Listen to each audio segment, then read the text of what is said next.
So, hi, thank you so much for being here. Pleasure. Thanks for having me.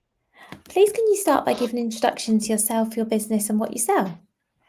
So my name's Candice. I'm the founder of startup brand Mother Cuppa, and I produce herbal teas to support women's hormones, health, and well-being. Amazing. Thank you. Let's start with what inspired you to initially create your teas?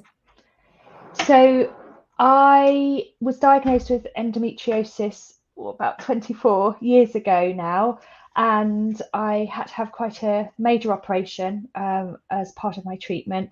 And I was also placed through a medically induced and reversed menopause in my early 20s. So it was quite a difficult time for me.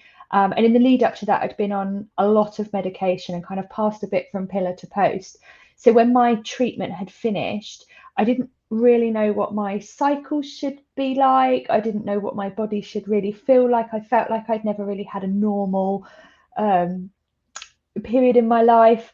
And so I made a conscious choice to try and reduce the medications that I was on, maybe come off most of them, and look at other holistic and more natural approaches and were there other things that I could be doing to support my body.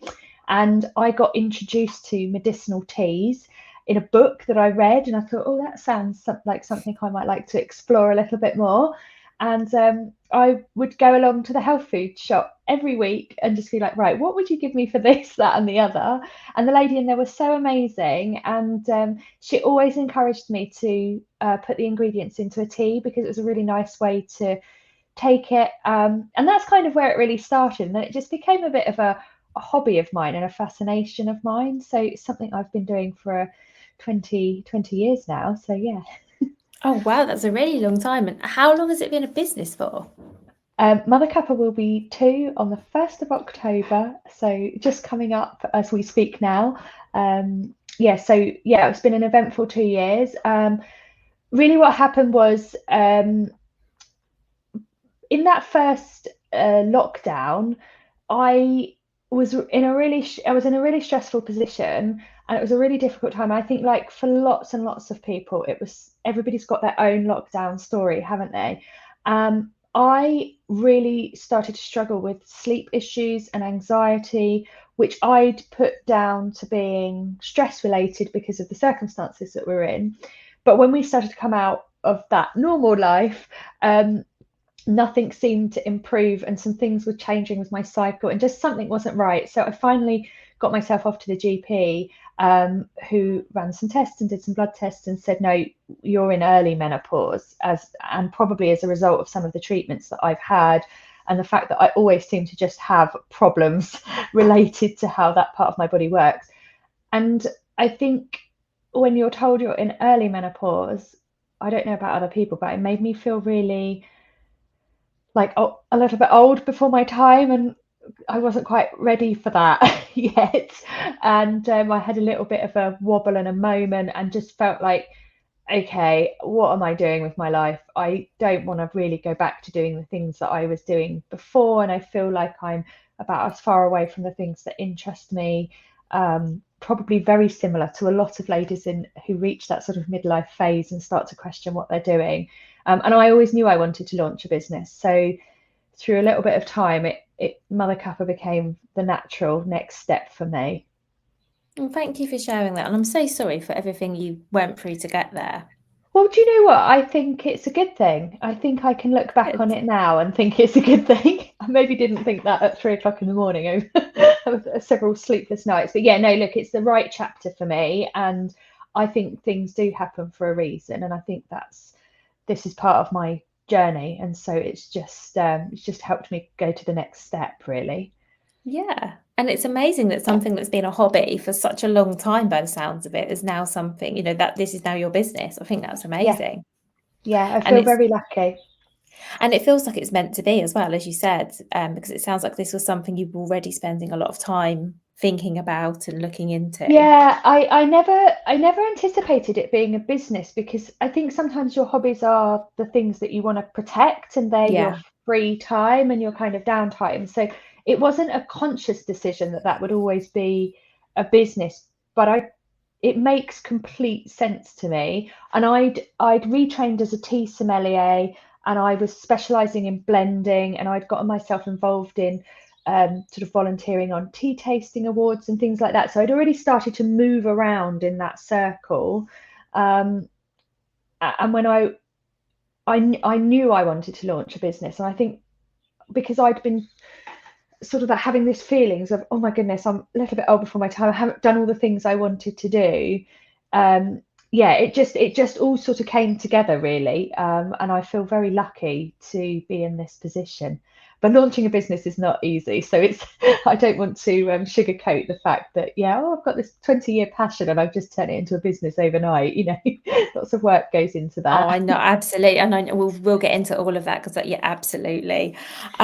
First though, I would love to know, what is a tea sommelier? I don't know what one is. Sorry for being so ignorant. No, please don't. And I get asked that a lot. So you may well have heard of wine sommeliers. Yes. Tea sommeliers are really similar. So wine comes from grape.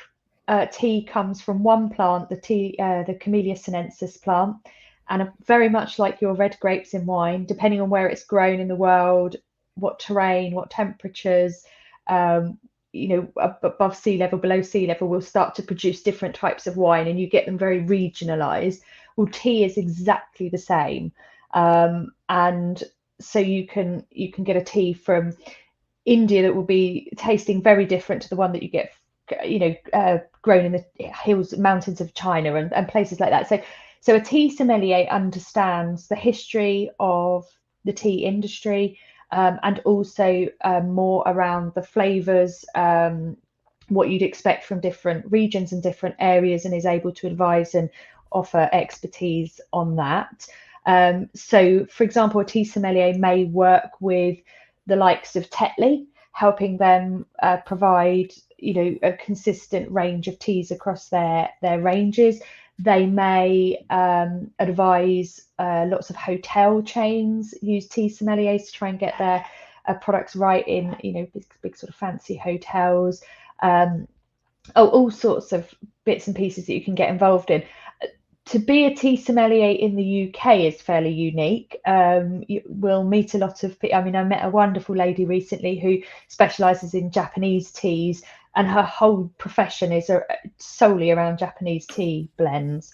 Now, I chose to go off a slightly different angle and focus more on medicinal and herbal ingredients. And what I learned through that is the history of certain teas, what they've been used for in terms of medicinal purposes over the years. And then my specialist in blending is then how to take some of those ingredients and try and make them taste really good so that you'd actually want to consume a tea like that. So yeah, that's a little bit about it. That's really interesting. Thank you.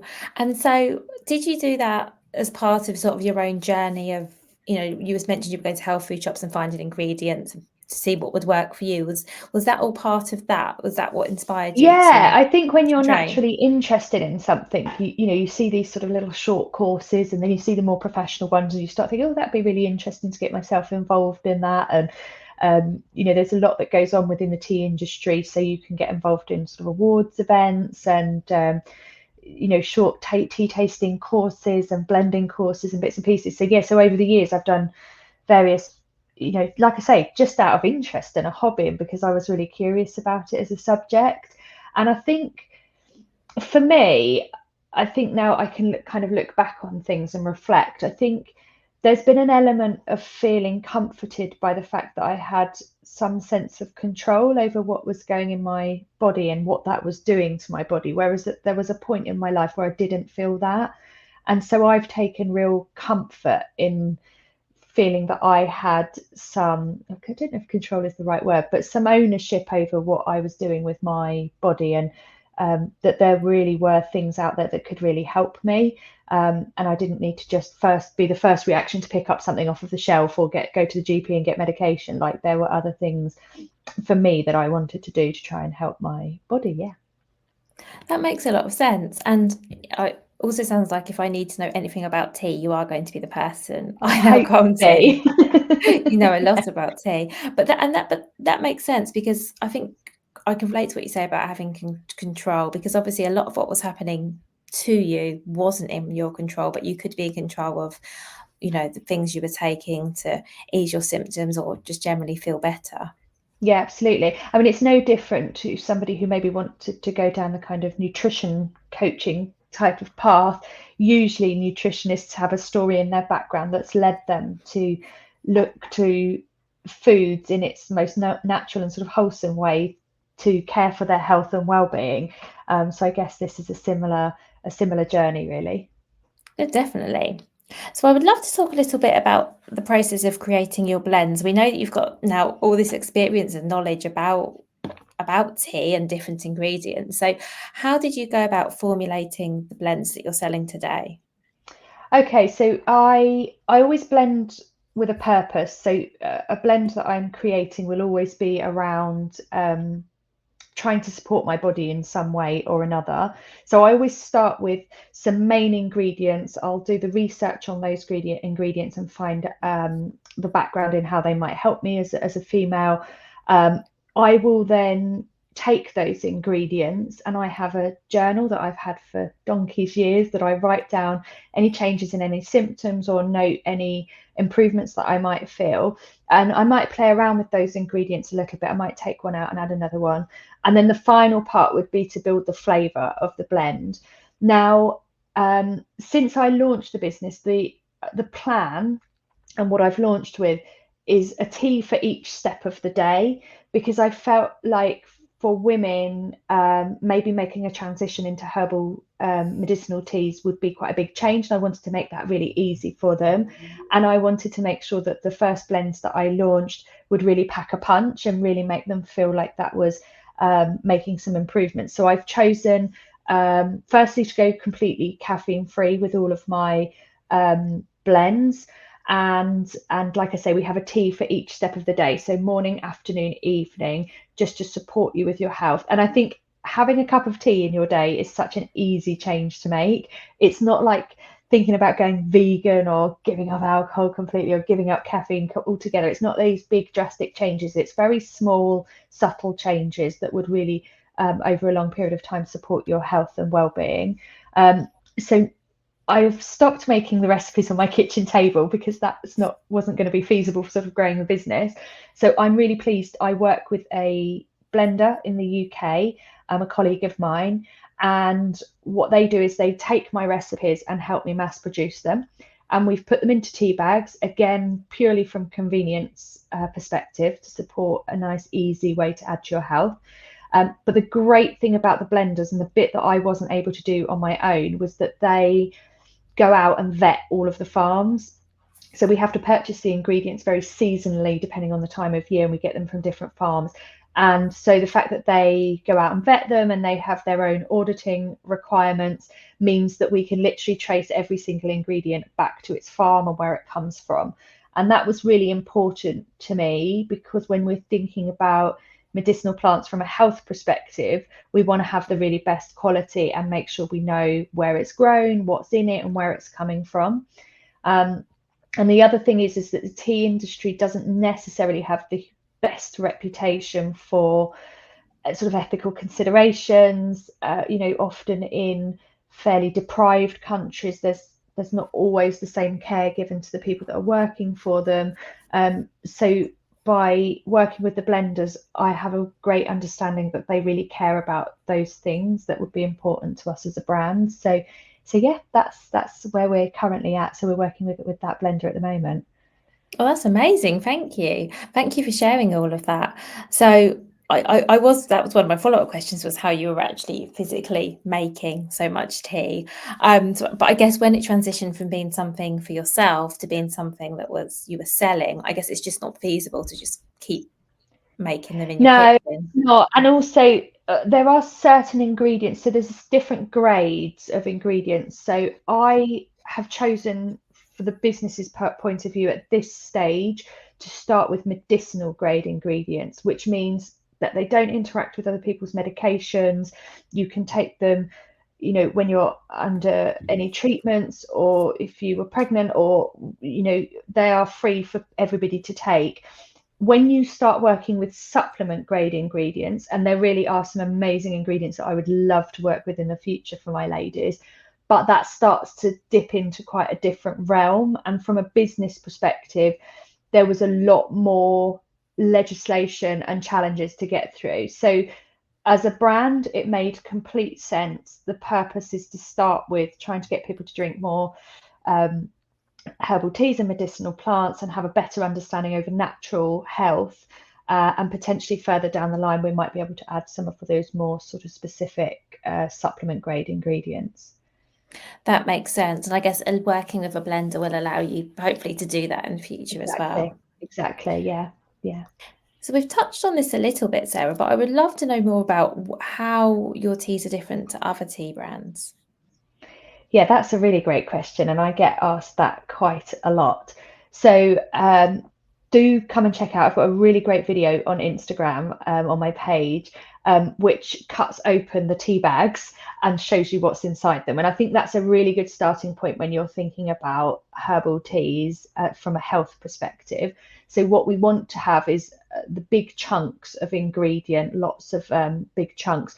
What you find in your supermarkets is very cleverly marketed blends. But actually, when you cut open the tea bag, it's very dusty ingredients and not necessarily the best high quality. So, from a health perspective, you want as much of the whole chunk of ingredient. I focus on ingredients that specifically would help women's health and hormones. So for each blend, there's slightly different ingredients for that. And I've really focused on talking about those and the benefits of those. And we use completely sustainable packaging. So the tea bag, the string, and the tag is 100% compostable and biodegradable.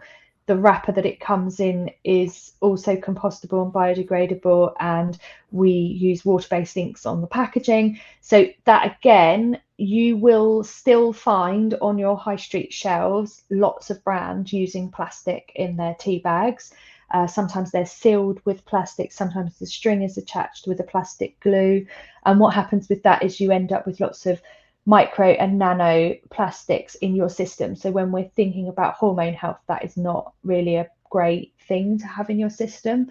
So I would say those are the reasons that I'm different as a brand. Oh, thank you for those. And I've seen the video on your Instagram of you cutting open the tea bags, and we'll make sure we link to your Instagram in the show notes for this episode Thank so you. people can see it. Because that really did strike me that when you were cutting open a different tea bag and there was lots of powder falling out, because I guess there's no real way of knowing what that is. And I did see with yours, there were great big chunks. Yeah. So you could actually probably, if Yeah, you it's a knew really more about, powerful video, isn't it? Just to yeah. really show really clearly. Yeah. Now, I still don't know what any of those things are, but someone who knew a bit more than me would probably be able to identify different ingredients by looking at the leaves or whatever. So I think, yeah, that did make a big impact on me. And it's great as well, I have to say, I think that they come in bags, because I've taken herbal teas before, where you have to put them in the little, I forget what you call it, the little thing that looks like a Oh, the colander. infusers. Yeah. Yes. And that's just another step that, I don't know if this is just me, but I found that another step that would mean that I wouldn't actually do it. 100%. Like I really thought about that when we were launching the brand, because I'm traditionally at home I would drink pretty much loose leaf tea, but the reality is I'm the same as you. You know, I'm a woman working, kids, dog, whatever else going on in my life. The last thing I want to be doing is like preparing a fresh blend on a Monday morning at 7 o'clock so I can get my little energy fix before I start the day. So I really thought about, because I was in that space, you know, a busy mum who just wants to try and make small changes to my health to kind of improve it. And I haven't got the headspace or the capacity or the time to be adding lots of elaborate changes. So yeah, the tea bags was a very deliberate move to make it super easy for women. Oh, it definitely does. And I, so that's another question, actually, if you don't mind me asking this one, because I haven't prepared you for this question. It seems like you've got a really good idea of who your customer is, so who your teas are for. Do you Yeah. think, has that helped you, or how has that helped you as you've been looking to transition to selling your products as a business? Yeah. Do you know, social media makes you want to, or is you basically, to make social media work, you have to have a very clear niche. You can expand on it as your business grows and evolves, but to begin with, you absolutely know you have to know who you're talking to. And so I felt very clear from the beginning that I was talking to women just like me. So either they're being told they're in perimenopause, they're thinking that that's where they are, or they've got hormone conditions. Those were my people. So when I very first launched, that is the only people I talked to. And I think there is a fear that if you don't try and talk to everybody, you're going to miss out on some people. But that isn't actually the case. What happens is very naturally, people start to ask you more questions. So they don't necessarily, some people will just write it off and think, oh, they're talking about menopause. I'm nowhere near that. I'm out. But actually, what I've noticed is I started to get a lot of younger people coming forward and saying, well, Candice, I haven't had endometriosis, but I've got polycystic ovaries, which is really a similar journey to what you sounds like what you've been on. So have you got something that would help me? And I also I remember being at an event, and a gorgeous little 16-year-old young lady was reading my story, and she said, oh, I don't know if this is me, but my periods are awful and this is what's happening to me, and I'm having to take time off of school. And it just, I was able to offer her advice based just on my experience, and say, well, why don't you know, this might help you, give it a go.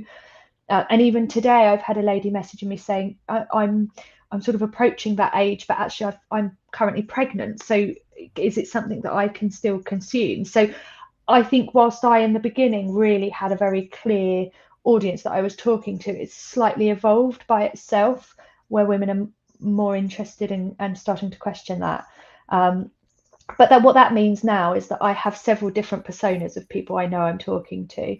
I have a very, very large number of people who are exploring becoming caffeine-free or reducing caffeine for varying reasons.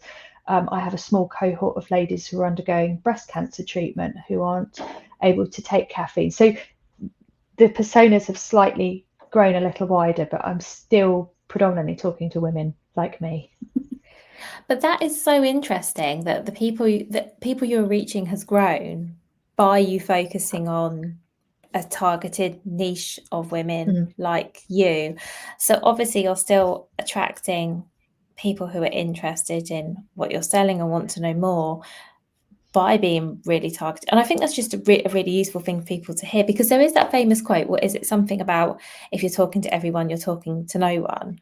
Yeah. Because it can be really tempting. So at the beginning, I'm thinking that if you had started trying to reach ladies who are approaching menopause and teenage girls with difficult periods and people undergoing cancer treatment and people who wanted to stop consuming caffeine, if you were targeting all of those people, you probably would have reached very few of them.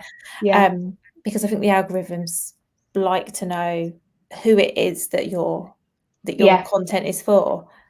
100%. I did in my first 6 months after launching, I did my first ever face-to-face event, and they've proved to be really beneficial to the business because it means people can try the product. You get that time to talk about the product. And there was a couple of things that I took from that's really helped me in my communications online and in email is all of the conversations we were having, I tried afterwards to make notes and bullet point, like what did I tell them about that ingredient and what were the questions they were asking me. And I turn all of those questions into a frequently asked questions document on my computer. And so that really started to form some of the first parts of my content. And it's no different to me sitting down with a group of my girlfriends, having a cup of tea, going out, and we're chatting about all the things we're chatting about at this stage of life. Or, we might say, oh gosh, our periods are really starting to change and they're starting to become too heavy. Or have you ever noticed this? Or what's the development of your relationship with your children as you're growing up and this phase of life? And, my daughter's just gone off to uni. So, you're starting to talk about those things. So really, I've tried to think about my social media and my messaging around those conversations as if I was with my girlfriends having a cup of tea on a Saturday morning. So it's proved to be a good way. And I think what that has meant is two things. I think people have really felt connected to the brand and me as a person, but that it's been really relatable for people. Like they could totally relate to those conversations. Yeah, and it also sounds like because you're going out and meeting your customers, you've got an idea, well, you probably have an idea for yourself, as you say, from just your own life and relationships, the things people are talking about. But I guess it's also really good because you're meeting your customers and you can see, you can just get that confirmation of, yes, this is something they're interested in. And I'm Yeah. sure they also ask you questions, and you're just finding out more and more about the people that are buying your products. Yeah, it's really made a huge difference, and it's something that is so difficult to do online, is to really connect with your audience. I once listened to some marketing guru years and years ago, and he had, I can't remember what he called it, but it was basically time on a Tuesday or something ridiculous, and he would spend an hour on a Tuesday ringing up clients. And so I think if I didn't do the face-to-face events, I would absolutely do that. I would pick up the phone, and there have been a few people that have come through and purchased online that I cannot work out how they found me. So I've just dropped them an email and said, and it's a really personal email from me. It's not one that goes out to my audience, but it's just, I'm just letting you know, my name's Candice. It's wonderful to have you here. You know, I'm really pleased you're part of the community. If you've got any questions about the tea, and it literally only takes a few minutes, but it makes a really good connection with certain clients. And also every order that goes out has a note that goes with it that is printed and typed, but I might add a more personal note onto somebody's order, especially if, for example, I had a lady the other day, it was her 30th time that she'd ordered from me, which I've only been going 2 years, so she's been with me since pretty much the beginning. And I celebrated that with her and just said, you know, I wouldn't be here if it wasn't for people purchasing like you, so thank you. I just think it's to be a bit creative about adding elements of personalization into e-commerce. That's really nice. And I like what you said about, I've heard that advice before about I can't remember who it was. It might have been, what's his name, Gary Vaynerchuk or someone who was talking about phoning up customers. It was someone of that, someone in that space anyway, because I heard that as well. And I think nowadays it's harder, isn't it? Because most of us don't want to get a random phone call from someone we don't know. But anything you can do to talk to people, like those little touches, like leaving a note or sending an email, is really nice. Yeah, I listened to a lady the other day, and her motto was, "What would John Lewis do?" And it reminded me of an experience that I'd had, where one of the John Lewis vans had caught my car in a just a genuine accident, what have you. And the driver's like, "I'll fill in this paperwork and they'll be in touch." And they called me and talked me through every step of the process. They were really apologetic. You know, they went above and beyond. They could have argued that, they could have ignored it, they could have pretended it didn't happen. I could have had to have fought to get a car repaired, but they led that whole thing. And when this lady was saying last week, you know, what would John Lewis do? I thought, I know exactly what they'd do. And I think we can take a lot from those bigger brands that are doing it really well, and also the brands that are doing it really badly, and think about how we could be better in our businesses for our customers. Absolutely. That's a really good reminder actually, that when you have a really positive customer experience, because let's be honest, it doesn't happen every day or even every week, but when it happens, it's just really nice to remember. When I used to sell products, something that I used to do was give refunds if someone requested it without any sort of hassle, Yeah, because I'd had an experience as a consumer where I'd bought something and I wasn't happy with it, and I contacted them and I thought they were going to say, I just expected it to be tricky. And actually what they did was said, "We're very sorry, we're going to send you a replacement completely free of charge." And then it turned up the next day. yeah, And that stuck with me. And so that was something, I don't sell products now, but when I was, that's something I always did. If someone contacted me and said, "I'm not happy," I never ever argued. I just said, "I'm really sorry you're not happy, and I'm going to send you yeah. a new And one, it's or I'm such going a to give you your small money back." thing to do in the grand scheme of things, but makes that person's experience so much better and keeps the brand in such a positive light. So, yeah, I don't think enough emphasis is given on that customer experience particularly in e-commerce, because it's so you don't necessarily know the people who are purchasing from you. But yeah, that's just my opinion. No, that's interesting, and I think you're right. And it's part of it, I think, is it can be hard to know who's purchasing from you, can't it? It's not always it's not always obvious, but I think there are definitely ways now that you can find out. You can find out more about your Yeah, customers. definitely. I mean, even every time I get a new follower on my Instagram page, it's a pre-typed out message, but I don't have it automated. I go in and personally adapt the message if I need to, but it's a welcome message, and it's a bit more about, tell me how you found me, what's going on in your life that interests you in looking at natural health, and by the way, these are my hobbies and the things that I love. Tell me a bit more about yourself. And not everybody replies, but loads of people do. And so you're already building up a connection before they've even made a purchase. They're just sort of starting to build that relationship with you. But I think that's what you would do if you walked, if you were face to face in an event, or if you were at a networking event, somebody wouldn't come and say hello and you just ignore them. You would try and build some sort of connection with them. So I think it's about how can you do that in a digital space. And you've mentioned events a few times, and I'd love to talk to you about this a bit more, if that's okay, because I have seen, because I've been following you and I've seen where you've been this year. That sounds a bit creepy, but you know what I mean. I've seen that this year. So, for example, you've been at Carfest. I've seen you've been at Happy Place. These are like really big events. I'd love to know how, why, when. Yeah, all the Yeah, details. big decision for the business, because naturally, when you're a startup brand, money is always the biggest challenge and cash flow is the biggest challenge. But I could have started on my local market. I mean, ultimately, I've got a product that I need to get people to taste and try, because it doesn't taste like what you're used to in terms of herbal tea. And I get told that all the time. So as soon as I was hearing that, I was like, okay, we need to get this out to more people. It's a big risk paying out for some of those bigger events, and I'm really lucky that nearly all of them have paid off. I've had a couple that haven't, but what I've really thought about in order to make those work is my attitude to it. So the first thing is, those are marketing opportunities for me, and so ideally I need to break even. So any profit made at those sorts of events is a really good bonus. And there's been, particularly the Happy Place Festival, it just exploded my brand. But the bit that I then really thought about is what can come after the event.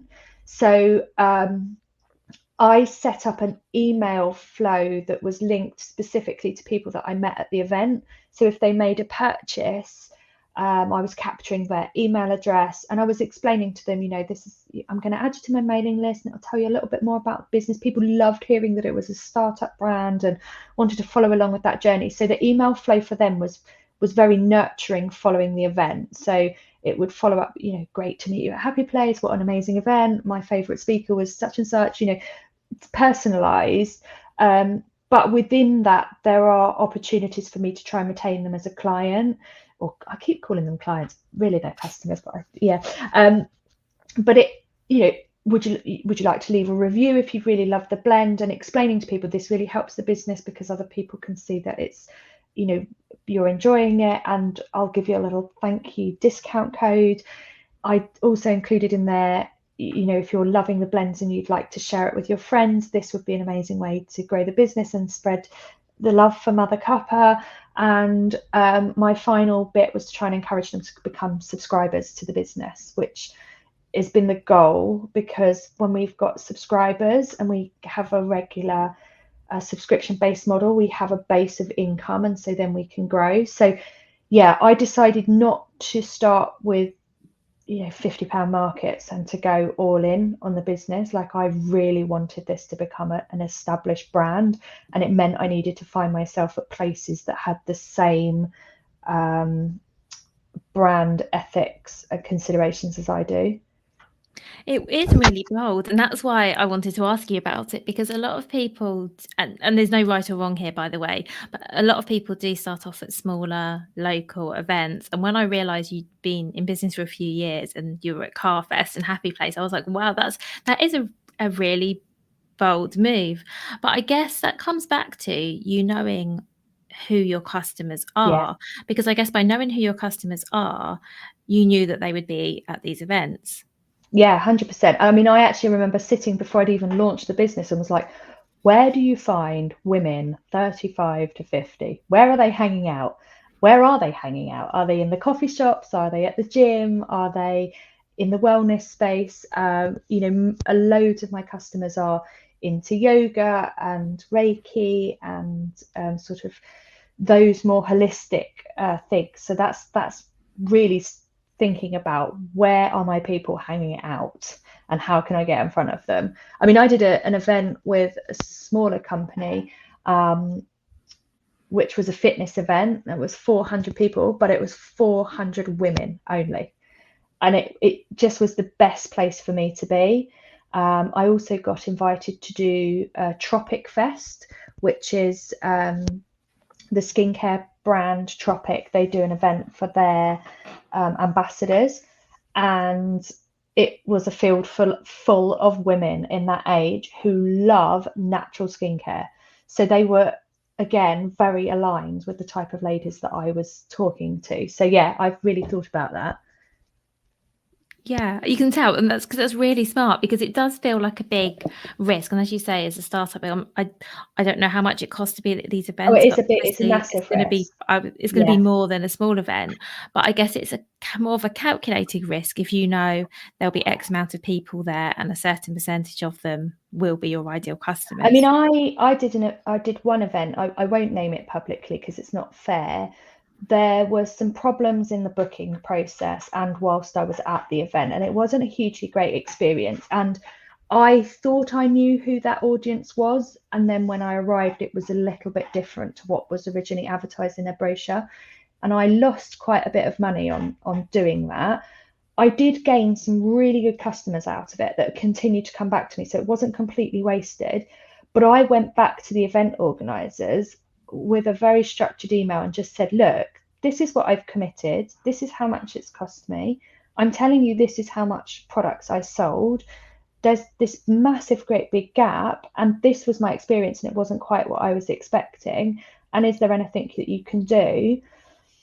There was a little bit of toing and froing on emails. And then they finally picked up the phone to me. And I was like, look, I'm a startup brand. I'm not, if you want brands like me to come to your event, I can't advocate it right now out there to my other startup colleagues and friends. So they gave me then a heavily discounted space on their follow-up event.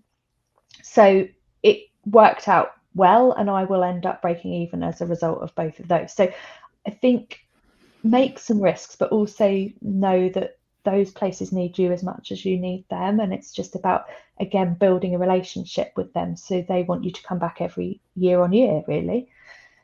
And it's really great that you said that as well.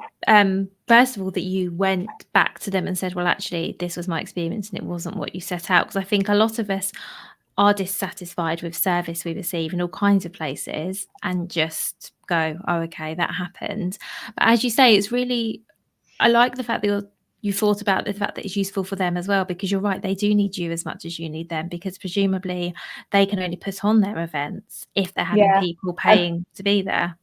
And one of the events, they're in their second year as well. So, some of these events are brand new. In fact, they'll ring me up and say, oh, Candice, what do you think? Do you think this would work for a brand of your size? And so when you've built that relationship, then you become part of the event. So, of course, now I'm definitely going to support that year on year because we've got this good connection and we're trying to make it work for both of our businesses. They're not all like that, I have to say. But I mean, even Carfest and Happy Place, I've been really impressed with how they've tried to help brands and support them and kind of market them before they go. I mean, Happy Place Festival allow a backlink into your website. So of course, all the traffic that's going onto their website can come onto yours if people are clicking the link, which as a startup brand is such an amazing thing to give your website that authority. So yeah, some good things going on out there. And I think don't be put off, just plan that your audience is there, that you know what sort of money you want to make, that you've got enough stock for that. How are you going to retain those clients after you've met them at the event? How are you going to kind of move that forward? That's brilliant advice. Thank you. I think, so it sounds like these events can definitely be worth it, but you need to put a plan in place. Definitely. Thank you. And one final question, Candice, before we finish, and this is one I ask everyone who comes on the podcast. What would your number one piece of advice be for other product creators? I think I'm probably going to give this advice to myself, which is to come out of your comfort zone. If you, my life sort of motto has been, if you always do what you've always done, you'll always get what you've always got. So come a little bit out of your comfort zone and try some different things, because that's what I would tell myself. That's brilliant advice. Thank you. Thank you so much for everything you shared. So we're going to Pleasure. link to your website, your socials, and everything else in the notes for the episode. And yeah, thank you again. Yeah, wonderful. Lovely to chat to you, Vicky. Thank you for having me. Oh, thank you.